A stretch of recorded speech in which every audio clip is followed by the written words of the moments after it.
Olá pessoal, tudo bem? Boa tarde. Estamos aí, vamos dar início aqui à nossa primeira aula com conteúdo audiovisual, né? Quem está falando com vocês é o professor Júlio, estou falando aqui direto da minha casa, né, no meu home office. E vamos lá. Eu preparei para vocês aqui um material, utilizando um aplicativo. Antes da gente começar a aula, deixa eu apresentar o aplicativo para vocês. É um aplicativo chamado Google Earth. Ele é um software livre, né? E você pode encontrar ele nas suas lojas de Play Store. No Google mesmo, aí você encontra. Ele é um aplicativo grátis que dá pra gente explorar muita coisa, né? E dá pra estudar muita geografia com ele também. Para quem quiser saber mais sobre o nome, é esse nome que tá aqui, ó, Google Earth, né? Então vamos lá. Nós vamos começar a nossa aula nós vamos mudar um pouco o nosso assunto, né? Vamos dar início aqui agora, vamos estudar um pouquinho sobre o continente europeu. Para a gente começar nossa conversa, a respeito desse continente, e nós vamos começar analisando um pouco das suas características naturais, características físicas naturais, né? Então vamos até lá, né? No nosso continente, vamos para a gente buscar então um pouquinho essa análise, né? Esse software ele utiliza aqui, ó, imagens de satélite, então a gente é possível perceber muitas características físicas, né? Então vamos lá. O continente europeu é esse que está aqui agora, marcado em laranja, né? Eu coloquei ele aqui em destaque para a gente ficar mais fácil a identificação dele. Ele é um continente que ocupa essa região toda, ocupa cerca de 10 milhões de quilômetros quadrados. Esses 10 milhões de quilômetros quadrados correspondem a mais ou menos aí 7% de todas as terras emersas que nós temos dentro do nosso planeta, né? O que são as terras emersas?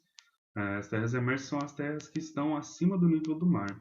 Então toda a massa, né, da litosfera que a gente tiver acima do nível do mar, a gente vai chamar de terras emersas, né? E aí dentro a gente pode chamar eles também de continente, né? Então são todas essas configurações continentais que a gente tem aqui, tudo são terras emersas, né?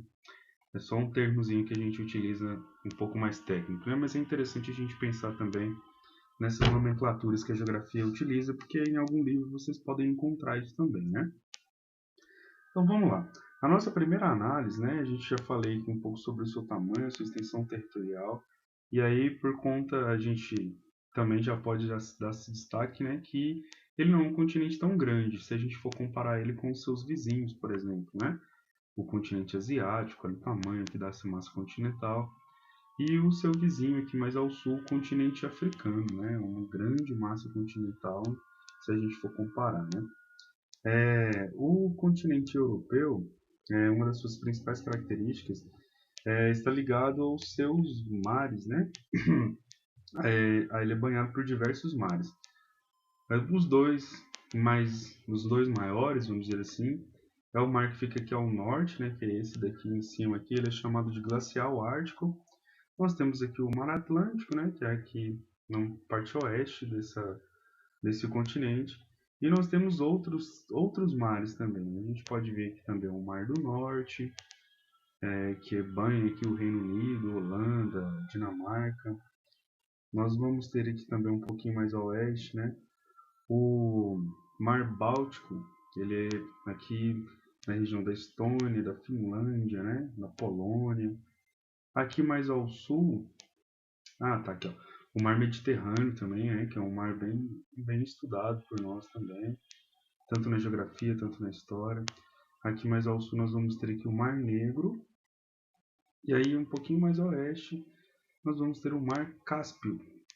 Esse Mar Cáspio ele é interessante, a gente dá um destaque nele, porque ele é um mar onde faz a divisa do continente europeu, que é esse daqui, deixa eu marcar ele de novo, do continente europeu com o continente asiático. A gente chama essas regiões assim de acidentes geográficos, né? A gente está vindo com uma grande massa desculpem, uma grande massa continental e temos aqui um acidente geográfico, que é um outro fator físico natural que interrompe essa continuidade dessa massa continental. Então a gente considera daqui do lado oeste, daqui desse mar, do lado oeste desse mar, é a Europa e o lado leste é o continente asiático. Seguindo, se a gente for falar ainda sobre essa divisão entre Europa e Ásia, existe outro acidente geográfico bem importante e que se é utilizado, né, para fazer essa divisão. Aqui nós temos o mar e quando a gente tem a continuidade de terra, a gente também utiliza outros, né? Outros acidentes geográficos que a gente chama. E aí nós vamos ter aqui uma grande cordilheira, e aí dentro dessas cordilheiras a gente vai colocar um meio destaque, que é que a gente chama de Montes Urais. Né? Tá aqui o nome deles, uma fotinha, vou chegar mais próximo para a gente poder perceber. Ela é uma cordilheira montanhosa que vai fazendo a divisa entre Europa e Ásia. E aí, se a gente for dar um zoom aqui, a gente consegue perceber, né, que é uma região onde nós temos bastante montanhas, né, ela vai seguindo aqui, né, se eu colocar um pouquinho mais próximo aqui, a nível do horizonte, a gente consegue perceber, né, essas montanhas aqui, né, a gente consegue ver aqui essas cadeias montanhosas, né, é uma região bem montanhosa e ela vai seguindo ao norte até chegar lá em cima no mar glacial ártico. Pois bem, então essas montanhas dividem esses dois continentes, aqui a Europa e aqui nós temos a Ásia. Para vocês, só a título de curiosidade mesmo, né, esses pontinhos que aparecem na tela aí, pessoal, são fotos, né, que as pessoas postam dessas regiões. O Google Earth permite você fazer isso. Você tira a foto, colhe a coordenada desse lugar e depois você vem aqui e posta. Né? Então é interessante a gente utilizar isso também, esse recurso, para a gente poder estar analisando a paisagem, né, desse lugar. E aí dá para a gente conhecer um pouquinho. Né? Vou pegar outras fotos aqui para a gente ver, olha só. Então, aqui embaixo aparece o nome da pessoa que postou a foto e aí a postagem, né? Olha só. Ver se eu acho alguma que tem mais a região montanhosa. Ah, aqui, ó, essa daqui apresenta, né? Essa grande cordilheira que a gente está falando aí, que é essa região montanhosa. Então, esses são acidentes geográficos utilizados pelo homem para a gente poder fazer a divisão territorial, né, dos continentes ou até mesmo de municípios de alguns países, né, também, não só de continentes, né, como é esse caso aqui em exemplo. Ainda então, vamos lá.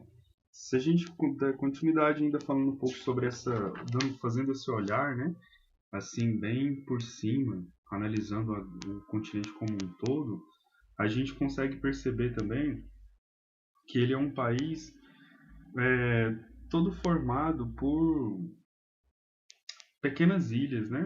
Um país não, desculpem pessoal, um continente formado por pequenas ilhas.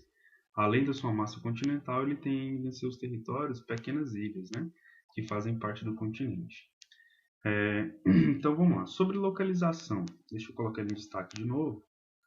A localização desse continente. A gente pode destacar então que ele vai estar sempre ao norte da África, né? Aqui o continente africano, ele aqui é ao norte.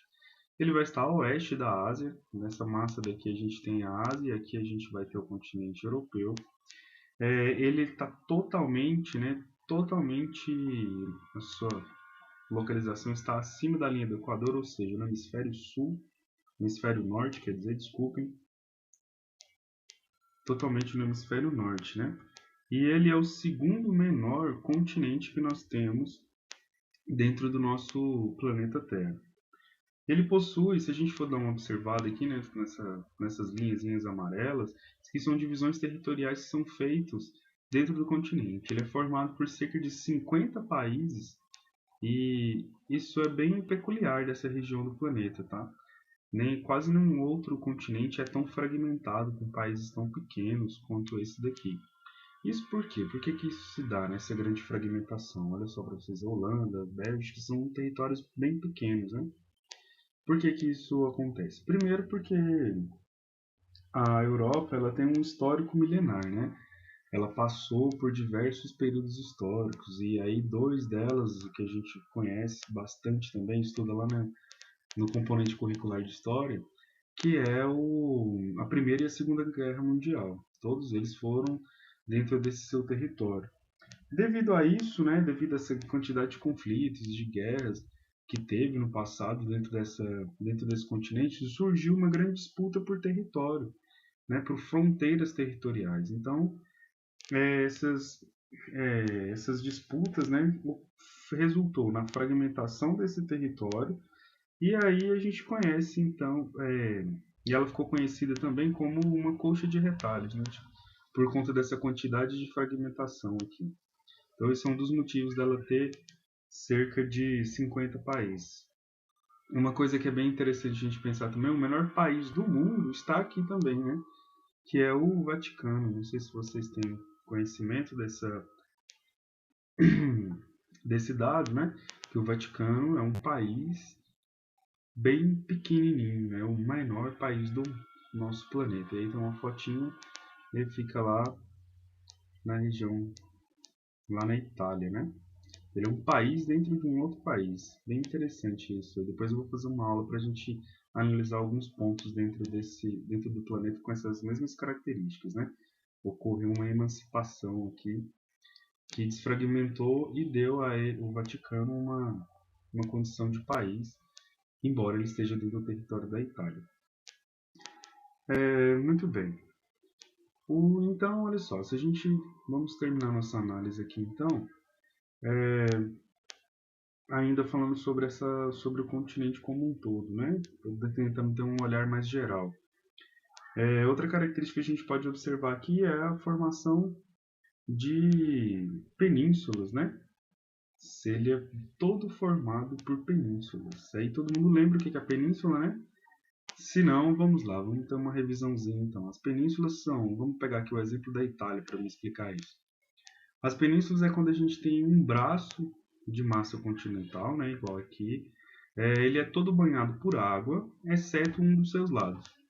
Né? Então, se a gente for ter a Itália, aqui a gente está vendo aqui a extensão territorial totalmente banhado pelo mar, com exceção de um dos seus lados que é ligado a uma outra massa continental maior.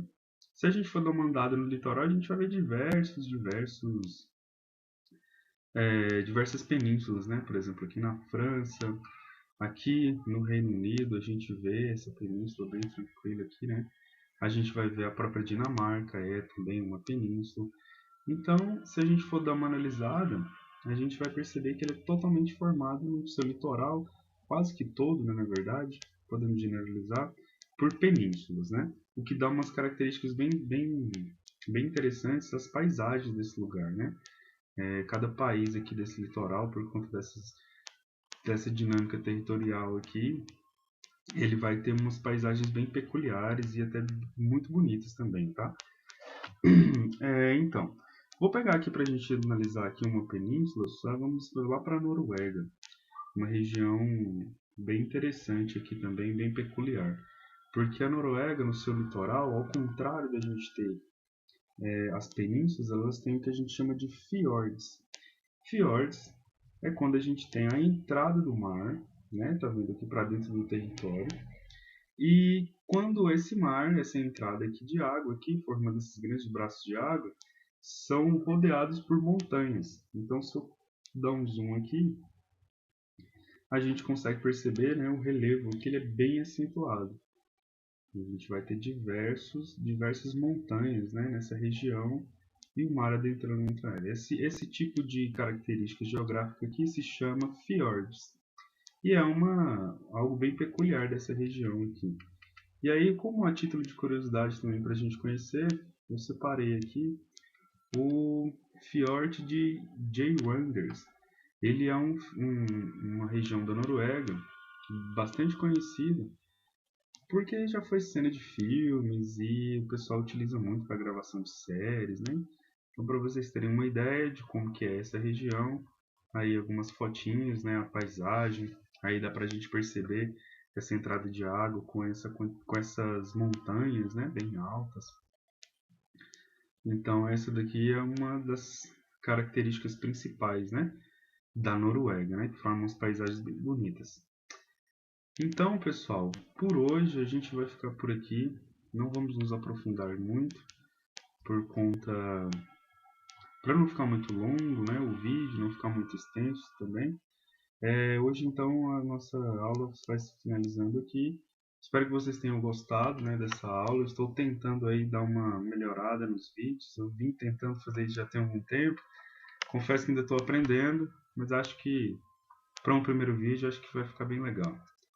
Até mais. Deixem seus comentários lá na nossa barrinha de comentários da atividade. Se gostaram dessa aula com vídeo, o que precisa melhorar, sugestões. Posteriormente à nossa próxima aula, eu vou passar uma atividade sobre os vídeos que eu vou postando lá, tá legal? Então, até mais, pessoal. Até a próxima aula.